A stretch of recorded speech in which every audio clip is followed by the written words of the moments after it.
Hi అండి. Welcome back to my channel. ఈరోజు రాగి పిండితో ఉప్మా చేస్తున్నానండి. ఒక కప్పు బొంబాయి రవ్వ తీసుకోవాలి. ఒక కప్పు రాగి పిండి తీసుకోవాలి.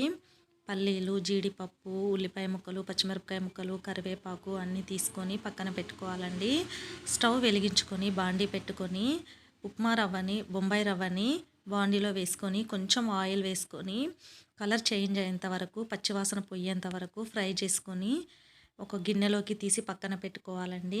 ఒక బౌల్ తీసుకొని రాగి పిండిని వేసుకొని కొన్ని వాటర్ని యాడ్ చేసుకొని ఉండలు లేకుండా కలుపుకొని పక్కన పెట్టేసుకోవాలండి.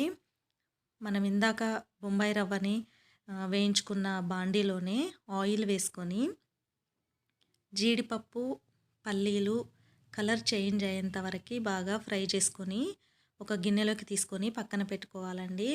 ఇప్పుడు అదే ఆయిల్లో తాలింపు గింజలు, పచ్చిమిరపకాయ ముక్కలు, ఉల్లిపాయ ముక్కలు, కరివేపాకు వేసుకొని కొంచెం కలర్ చేంజ్ అయ్యేంత వరకు బాగా ఫ్రై చేసుకోవాలండి.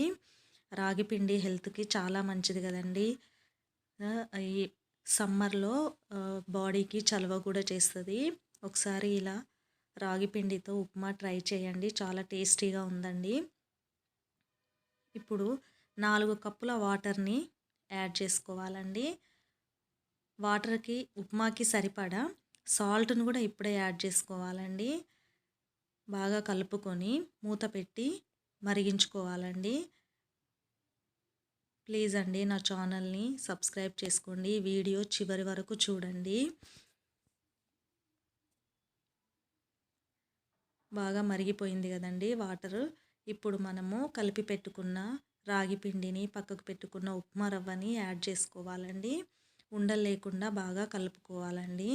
ఈ వాటర్ అంతా పోయి దగ్గరికి అయ్యేంత వరకు బాగా కలుపుతూ ఉండాలండి. అంతేనండి, రాగి పిండితో ఉప్మా రెడీ అండి. మనం ఒక సర్వింగ్ బౌల్లోకి తీసుకొని సర్వ్ చేసుకోవడమేనండి.